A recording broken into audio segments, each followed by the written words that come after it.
Row after row of black caps fill the Southern New Hampshire University auditorium. I scan the faces of proud families clutching bouquets, balloons bobbing against the ceiling, phones raised high to capture every precious moment. 3 empty seats mock me from the 4th row reserved, but abandoned. My phone vibrates. The group text from Mom glows on the screen. Sorry, honey. You know how Uncle Mike gets about Super Bowl Sunday? Been hosting for 20 years. We'll celebrate next weekend, XO. I click the screen dark, fingers trembling. 6 years of night classes flash through my mind. Double shifts at the insurance company. Dinner from vending machines. Every invitation declined because I had to study. Every holiday worked so someone else could be with their family. The reliable Toyota I sold to pay for my final semester. The health insurance I canceled to cover books. Lauren Elizabeth Summers. My row stands. The dean's voice echoes through the sound system as I walk toward the stage. My sensible heels click against the hardwood, the only pair I own, bought at Goodwill for interviews.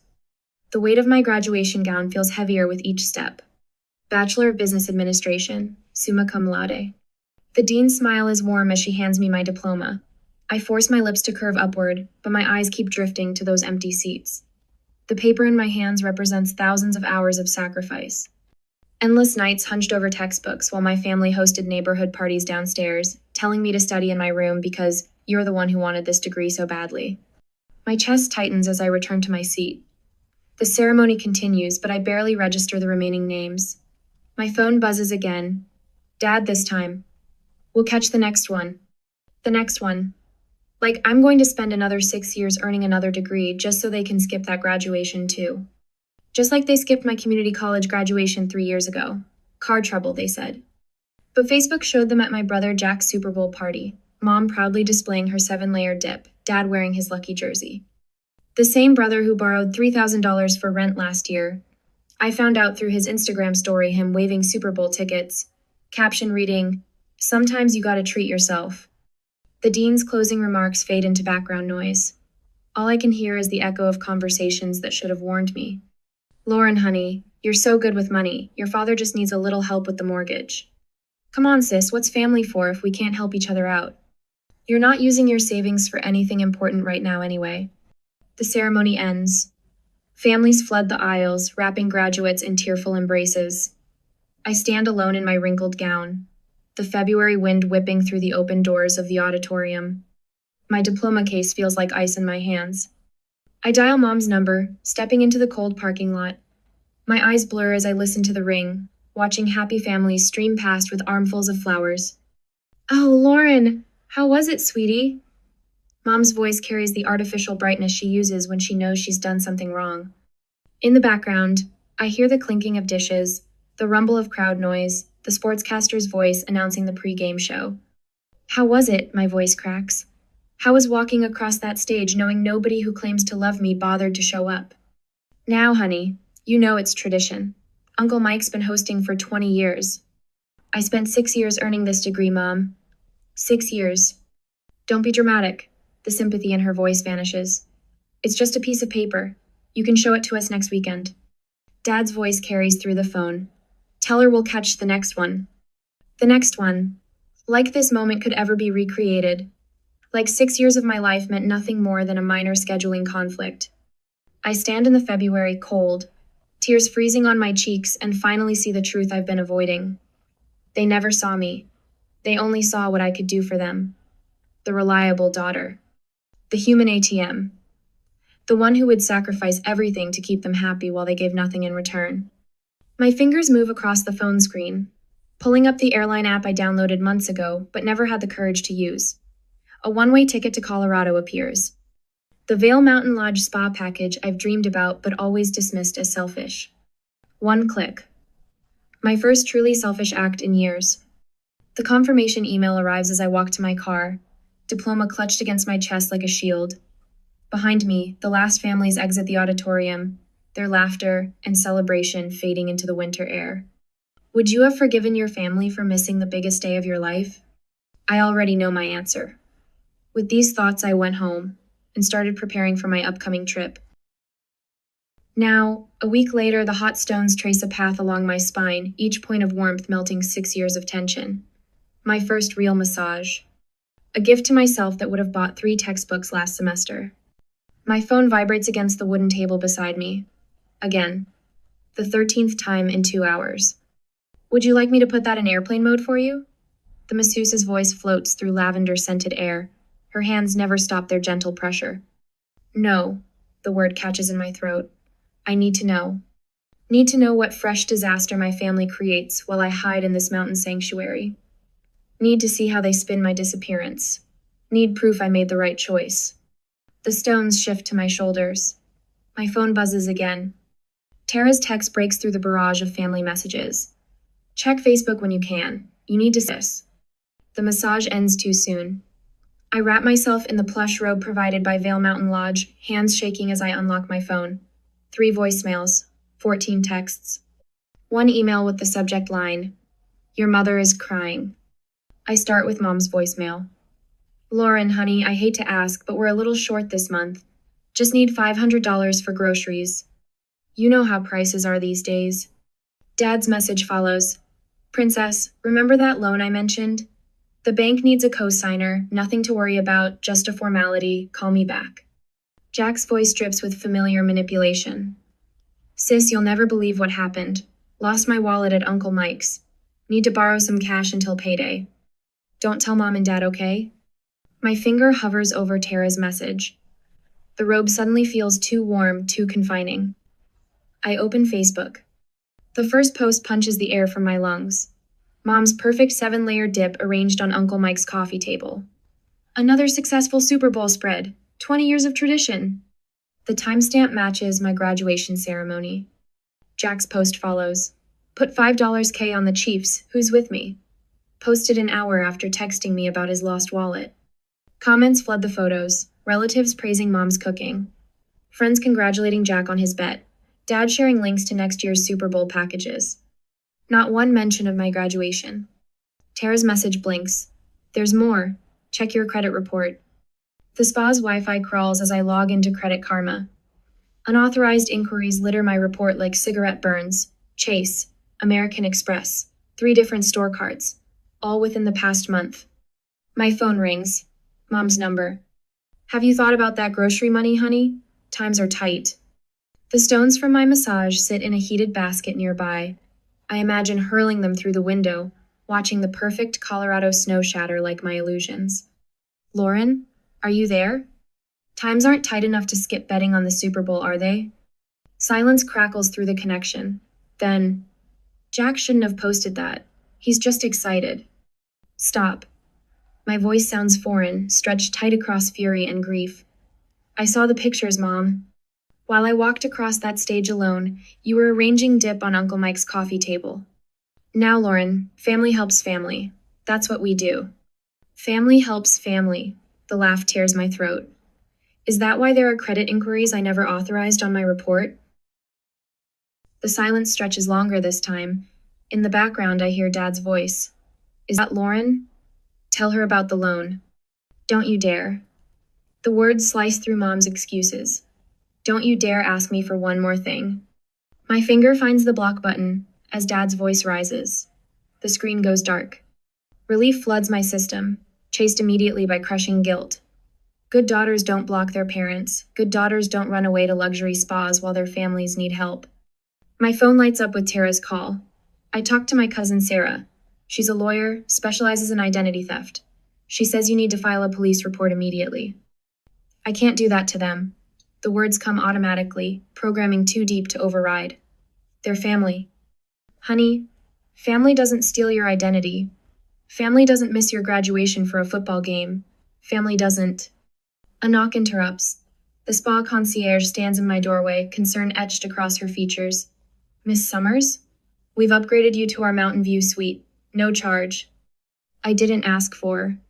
"You're not the first person I've seen make these calls." She steps inside, closing the door softly. "My mother emptied my accounts the day I graduated college. Said I owed her for raising me." The tears finally break free. She hands me a tissue, then another. "The suite has a better security system," she adds quietly, "and a private entrance." My phone vibrates. Another credit alert. "They opened a Macy's card in my name yesterday." I pick up my phone, hand steady now. Tara? Give me Sarah's number. And the name of a good accountant. The mountain snow falls outside my window, each flake a promise of fresh starts. Of boundaries sharp as February frost. Of a life where love doesn't require sacrifice. A life where I'm finally free. My phone buzzes one last time before I block Jack's number. His message glows like a warning. You're selfish if you won't help Dad out. After everything they've done for you. Everything they've done for me. Like missing my graduation to watch football. Like stealing my identity while I earned my degree. Like teaching me that love means giving until you break. I text Tara back. I'm ready. Call Sarah. When does family loyalty become self-destruction? I already know my answer. After the vacation was over, I came back to my apartment, met with Sarah and Tara, and prepared the necessary documents to fight my family.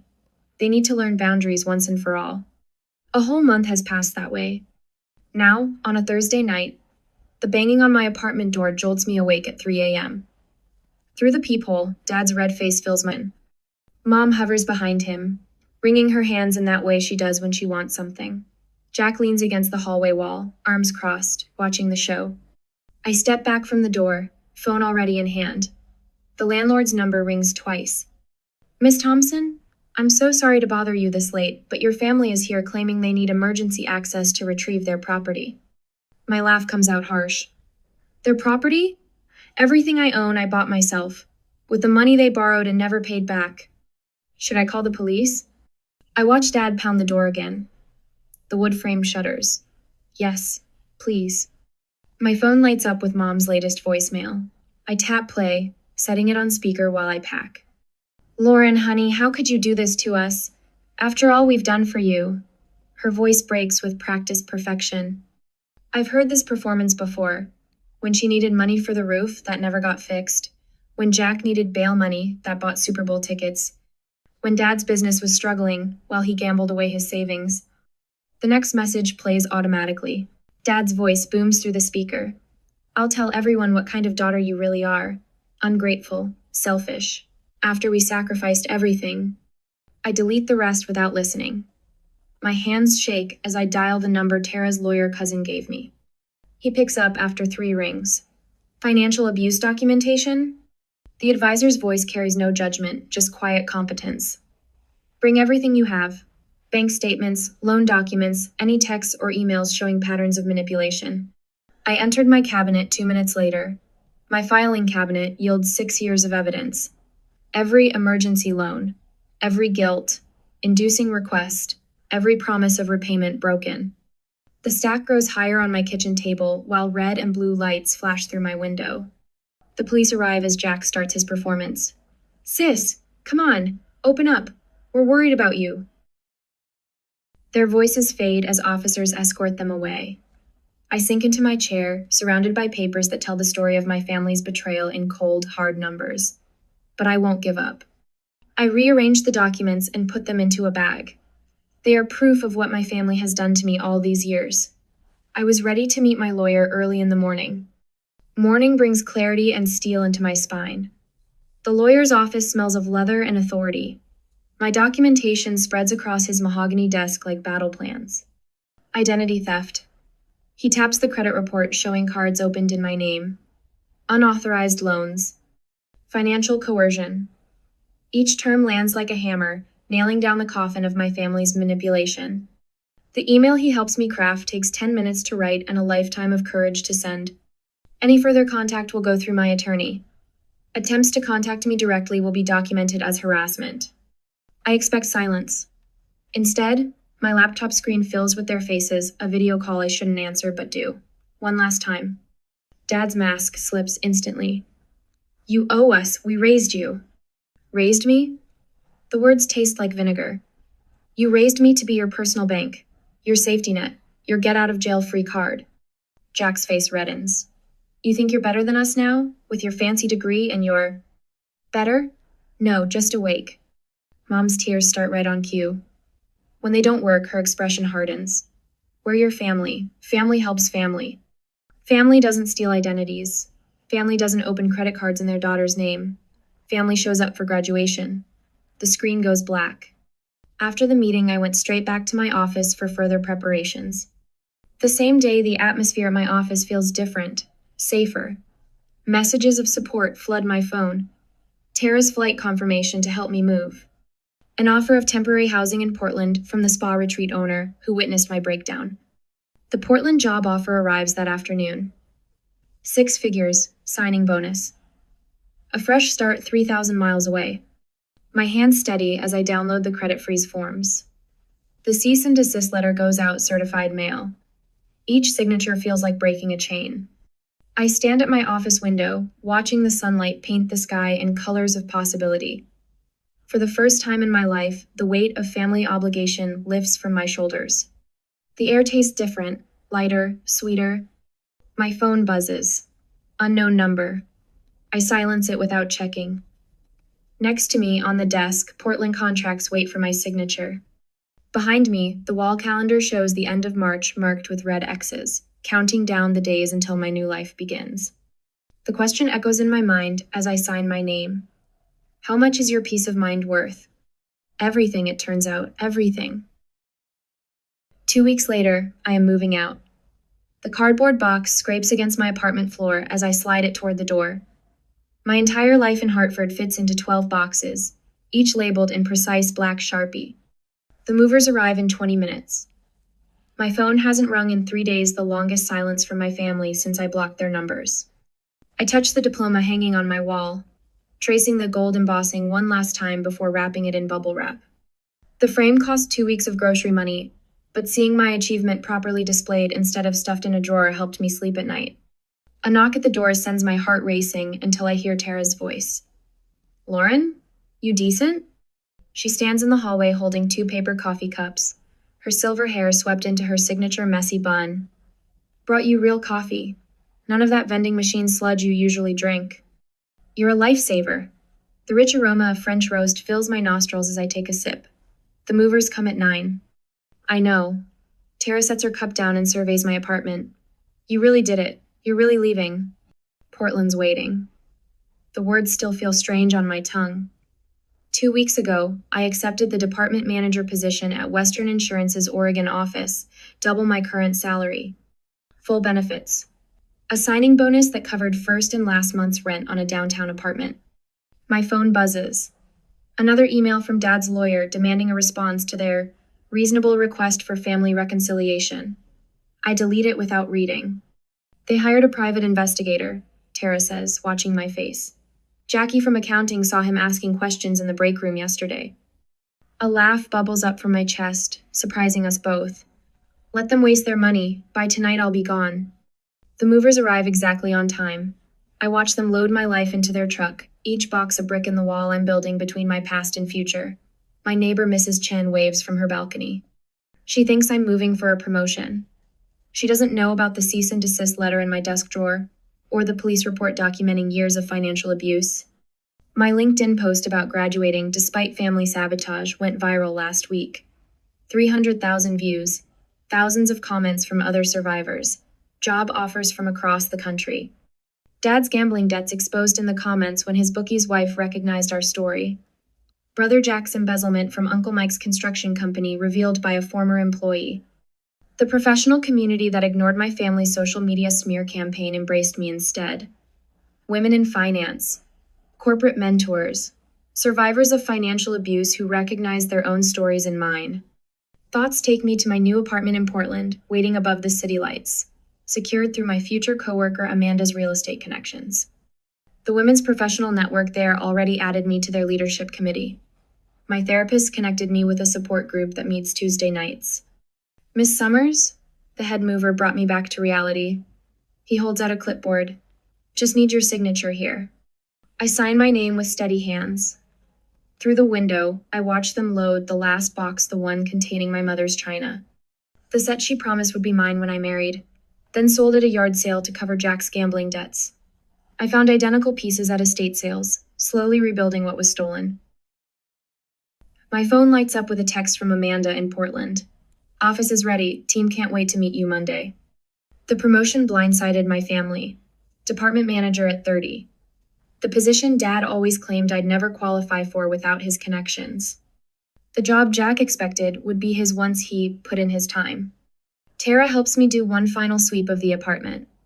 Under the sink, I find Jack's old baseball trophy, one he threw at my door the night I refused to co-sign his car loan. The glass vase shattered, leaving the golden player eternally pitching to no one. Want to keep it? Tara asks. I drop it in the trash. The hollow thunk echoes through the empty apartment. My phone buzzes again. Uncle Mike's name appears the first family member to contact me directly since the restraining order. Lauren. His voice sounds older than I remember. I saw your post. About graduation day. About the Super Bowl. Uncle Mike. 20 years I hosted that party. 20 years your father used my house to place bets with his bookie buddies. Your brother stealing from my company to cover his losses. He pauses. I'm shutting down the party. Permanently. And I'm pressing charges against Jack. Tears blur my vision as I thank him and end the call. Outside, the moving truck rumbles life. Ready? Tara holds out my coat. I take one last look at the apartment where I spent 6 years studying, dreaming, surviving. The mark on the wall where my diploma hung. The window where I watched so many sunrises, cramming for exams. I'm ready. The door clicks shut behind us. In my pocket, my phone vibrates with another blocked call from my mother. I silence it without looking. Tara drives me to the airport, hugging me tight at security. Show them what you're made of, boss lady. We part and I fly towards my new life. 6 hours later, I stand in my new apartment, watching Portland's lights twinkle through floor-to-ceiling windows. The moving truck arrives tomorrow. Tonight, I have only what fits in my suitcase me diploma, my laptop, and my future. My phone chimes with a calendar reminder. First therapy appointment next week. Dr. Richardson specializes in family trauma and financial abuse. She already helped me draft boundaries for my new life. No contact with family members who participated in financial exploitation. No lending money without a formal contract. No accepting guilt trips or emotional manipulation. No compromising my peace for others' comfort. A text from my new team lights up my phone. Welcome dinner tomorrow night. We're your Portland family now. Family. The word sits differently in my chest now. Lighter. Chosen instead of inherited. Built on respect instead of obligation. I unzip my suitcase and pull out my diploma. Tomorrow I'll hang it in my office, where everyone can see it, where no one will question my right to display it. Where success isn't a betrayal, and ambition isn't a sin. The city lights shimmer like stars fall into earth. Somewhere below, my new life waits. My peace, my power, my truth. I am Lauren Elizabeth Summers, department manager, survivor, warrior, and I am finally, completely free. Freedom, though, isn't the end, it's the beginning of everything I had to rebuild. The next 6 years taught me how to lead without apology, to own my voice in rooms that once silenced me. Step by step, I transformed from the woman who escaped into the one who inspires. Now, 6 months later, they show up again. Security guard John Martinez spots them first. His hand touches my elbow as I prepare to take the stage at the Pacific Northwest Business Leaders Conference. Miss Summers, your family is in the lobby. The words hit like ice water. 300 professionals fill the ballroom, waiting for my keynote on financial independence. My hands tremble as I smooth my blazer, the Emerald Saint. John I treated myself to after the promotion. They won't get past the doors, John promises. But they do. Dad bursts through just as I reach the podium. His suit hangs loose on his frame, his eyes wild. Jack trails behind, phone raised to record whatever scene they plan to create. Mom clutches her chest, wobbling in practiced distress. That's our daughter, Dad's voice booms across the silent room. She abandoned us, left us to rot while she got rich. I grip the podium. The teleprompter blinks, waiting. 300 faces turn toward the commotion. Our Lauren, Mom wails, breaking her poor mother's heart. The audience murmurs. Phones emerge. My career flashes before my eyes, everything I've built in Portland crumbling under the weight of viral family drama. But something shifts inside me. Therapy. 2 promotions. A restraining order they apparently ignored. I am not that scared girl in the graduation parking lot anymore. Security. I say into the microphone, my voice steady. Please remove these people. They are in violation of a court order. Jack steps forward, phone still recording. We'll sue you for abandonment. For elder abuse, tell them how you left mom to suffer. A laugh bubbles up, genuine, unexpected. Mom's 58, Jack. And those Instagram posts from her tennis tournament last week suggest she's suffering just fine. The audience titters. Mom drops her hand from her chest, face flushing. You ungrateful little... Dad lunges toward the stage. 4 security guards intercept him. The crowd gasps. Phones flash, but I don't flinch. Ladies and gentlemen, I say into the microphone, you're witnessing exactly why I'm passionate about financial independence. Sometimes the people who should protect you are the ones you need protection from. They drag my family out, Dad shouting about ungrateful children, Mom's theatrical sobs echoing. Jack's phone keeps recording until security confiscates it. The room falls silent. I take a deep breath, straighten my shoulders. My keynote today was going to be about investment strategies, but let's talk about something more important, how to recognize when love becomes a weapon. For the next hour, I tell them everything. The graduation betrayal, the stolen identity, the years of manipulation. The audience leans forward, spellbound. When I finish, they rise as one applause thundering through the ballroom. Margaret Chen from Penguin Random House catches me afterward. We need this story, she says, pressing her card into my hand. Full manuscript on my desk in 6 months? I just nod and go out of the conference room. But the show isn't over. That moment, Dad's latest attorney has 4th fidgets in the lobby. Miss Summers, perhaps we could discuss a settlement? I open my briefcase and show him my documents.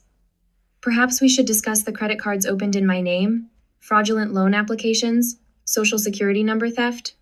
Color drains from the attorney's face as I lay out document after document. 6 years of evidence, bank statements, credit reports, forged signatures. I'll need to consult with my clients, he stammers. No need. A new voice joins us. Detective Sandra Morris holds up a warrant. Robert and Jack Summers, you're under arrest for identity theft and wire fraud. They lead my father and brother away in handcuffs. Mom crumples onto a bench, her performance finally reaching its finale. Lauren, please, she whispers. They didn't mean it. We can still be a family. I study her face, the familiar lines, the manipulation behind her tears. For the first time, I feel nothing but pity. We stopped being a family the day you chose Super Bowl Sunday over my graduation. I just took time to accept it. My mother says nothing, follows them to the police while I go home to prepare for endless meetings and documents for the new clients. A whole week passes in a rash. However, the following Friday afternoon, I will meet my family in the courtroom.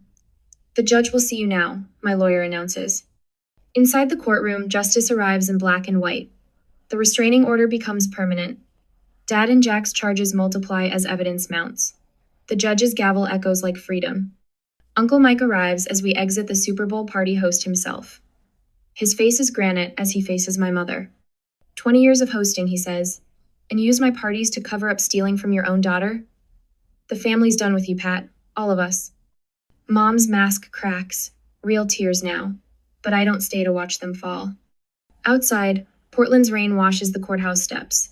My phone buzzes with messages, colleagues offering support.